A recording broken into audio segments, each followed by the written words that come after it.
Hello from my food forest. I've been asked many times lately about how do I keep up with watering the food forest, the garden, what I do to keep everything alive. So now I will talk a little bit about it today. And if you have any questions or comments, always as usually in the comment section below under this video. And now let's get into it. So first of all established fruit trees are pretty tough. So like this Panama berry,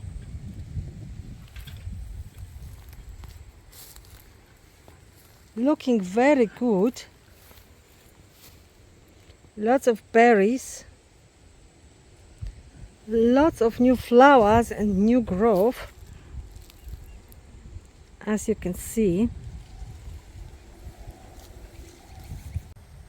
The older the tree, the more established the tree is, the better it will cope with the dry weather situation.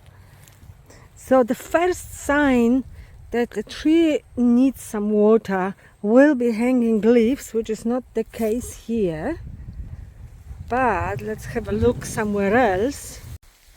Like this one, this young orange tree, you can see it's starting to get upset.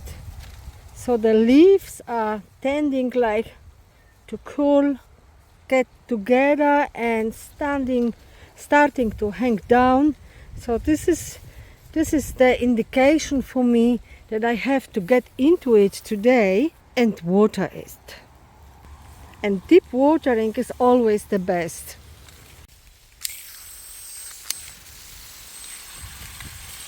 So I will just leave it here for a while, usually about 10 minutes or so, 10 to 15 minutes, and that should be fine for 1 week without rain.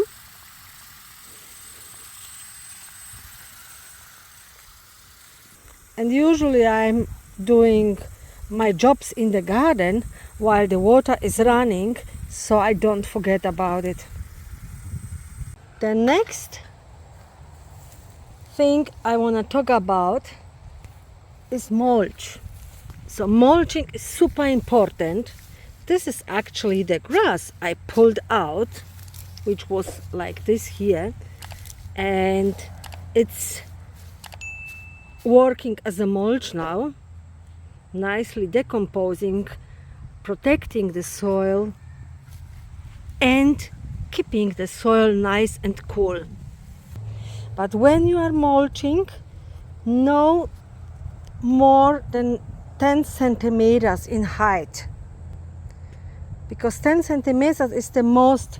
When it's raining, the rainwater wants to get through into the soil, and when you mulch like crazy and put like a 20-30 centimeters of mulch, you won't do any good to your fruit trees. So here is a new area where I planted along the fence line, and you can see lots of cardboard. Cardboard is acting as a mulch as well and helps control the plants you don't want to grow, the weeds, so called.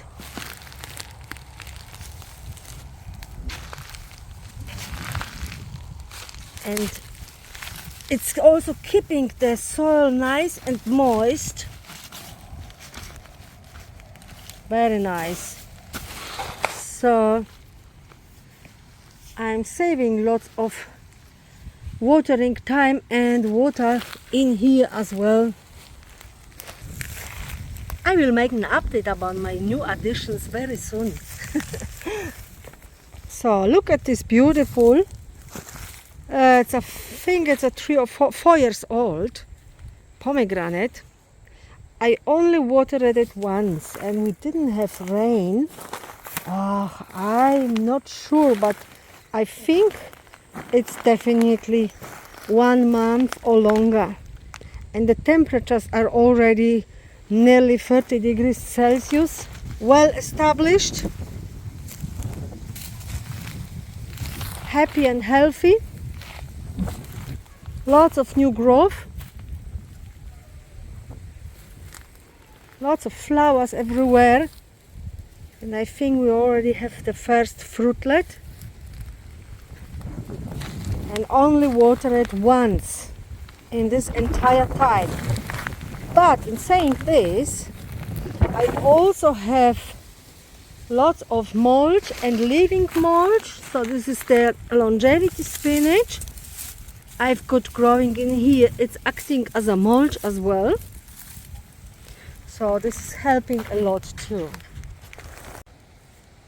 Now, this is a long row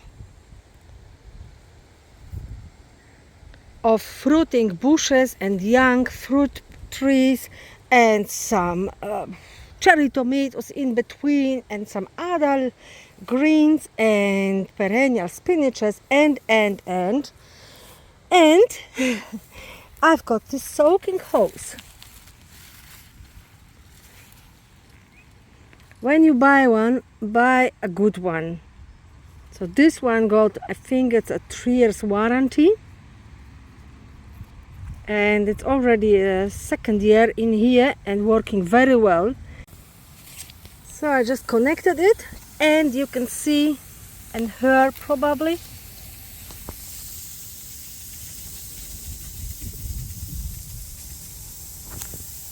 all the little holes. Just the direction should be right into the ground where it's mostly needed. I'm connecting the hose here maybe twice a week and about 10 to 15 minutes. That's all.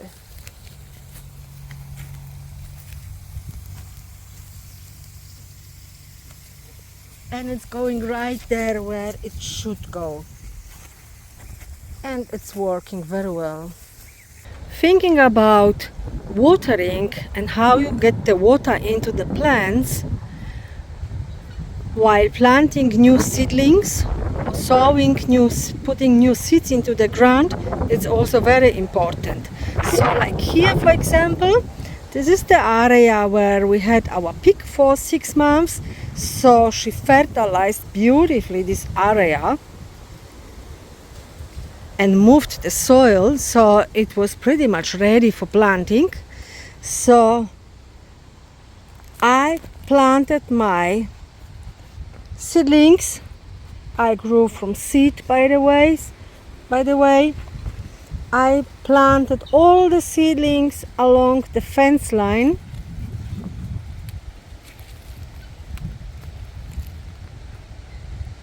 To make it easier to put the soaking hose in. So the one is connected and we are turning it on like every second day for 5 to 10 minutes at the most. And look at them, how happy the plants are.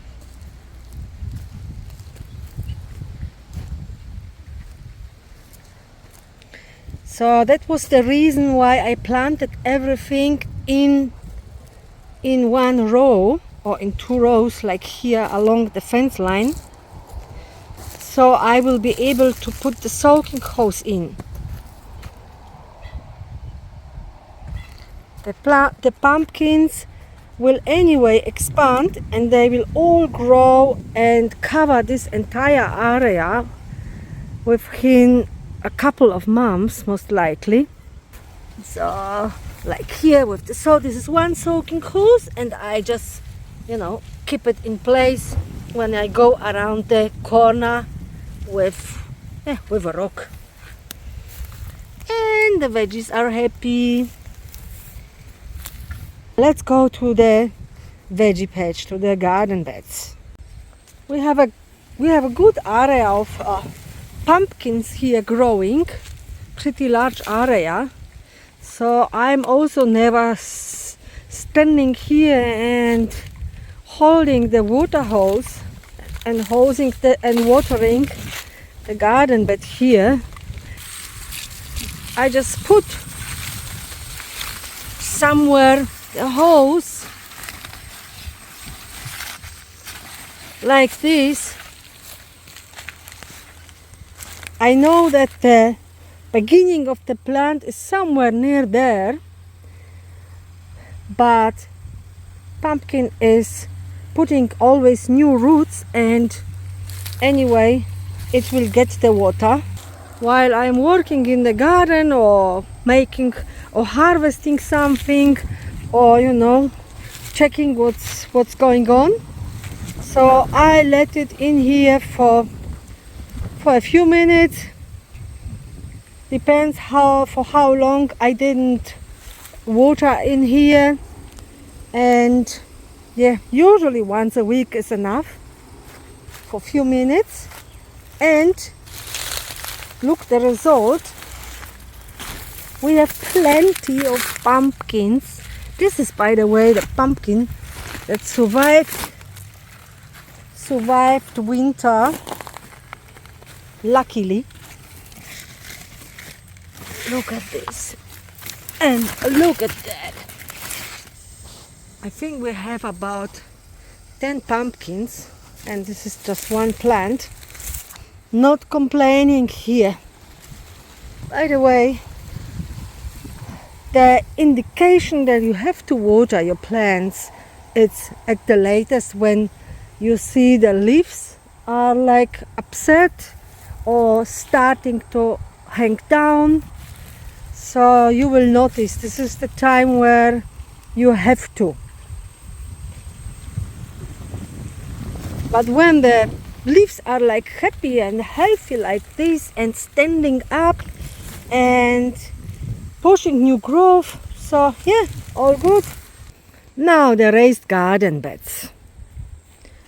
These are basically the only ones. I'm standing here every late afternoon like now and watering, so every day, making sure the water gets nicely around the plant. I already watered it actually today, so doesn't need to be now, but just showing you. So watering nicely around the plant. Most of the veggies, most of the plants, they don't want to get water on top of their leaves. They all want the water in here. Remember this when you are thinking of putting like irrigation system. All the veggies, they need lots of water especially in the raised garden beds. I don't come around, I have to water, that's it. But this is the only area basically where I water every afternoon.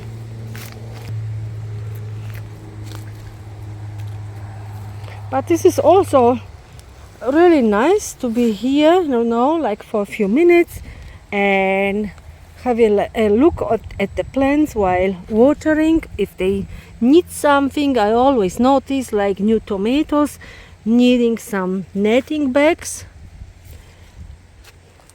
or maybe new growth or some trimming or whatever, or needing some care and putting them around my strings here while I'm watering.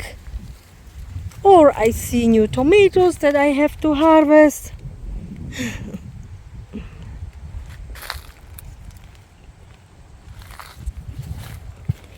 By the way, they're so yummy. Now let's move on and I will show you what I do when I have to water a larger areas. Let's go. Now I have a relatively larger area, I would say, that needs watering. like these garden beds. I've got potatoes growing in here, some shallots, some beans, more potatoes. They are just coming, so they all need watering. Some model, which is finishing now. More potatoes in here. There is a lime tree. Here is a star fruit. Here is the mulberry. So everything needs water. This bed as well. And what works best for me is actually the gardenia. This one here. If you wanna go and buy one, buy a good one. So the gardenia one is definitely the one I recommend. I had a couple of other ones. They didn't work very well and not for very long. So gardenia is the only one. It's more expensive, but it's definitely worth the money. I don't get paid from them. I wish I would. But it's really good stuff. And by the way, before I forget, how to test if your garden bed needs water. So basically, very simple and easy. Oh, you see here the potatoes, the flowers I don't want in here. So, and mulch. Basically, I stick my finger in there, and I can still feel there is some moisture. So like pretty much half of my finger. If you feel that there is a moisture, so the plants are still good. If you feel everything is dry, it's about time to give it some water, and really good deep watering. It's always the best. But for the large areas, and like when I have my young fruit trees at the back over there, so I'm also putting the gardenia in there once a week for like 1 hour. So now I will turn it on and will show you. It's covering pretty large area. So look at it. And for 1 hour, what it has to be, guys. If it's dry like that, but then I don't have to water here for 1 week.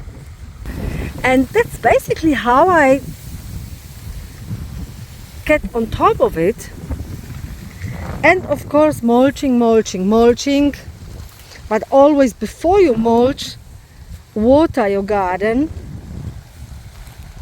Oh, and remember, the better the soil, the longer will stay hydrated. So, as I always say, look after your soil. Okay, guys, I hope I could help you a little bit. That's how I'm doing it. So, if you have better systems in place, let me know. Let me know what you think about it. It might not be perfect, but it works for me. So I'm wishing you all the best with your garden, with all your gardening projects, and I hope to see you next time soon. Bye bye.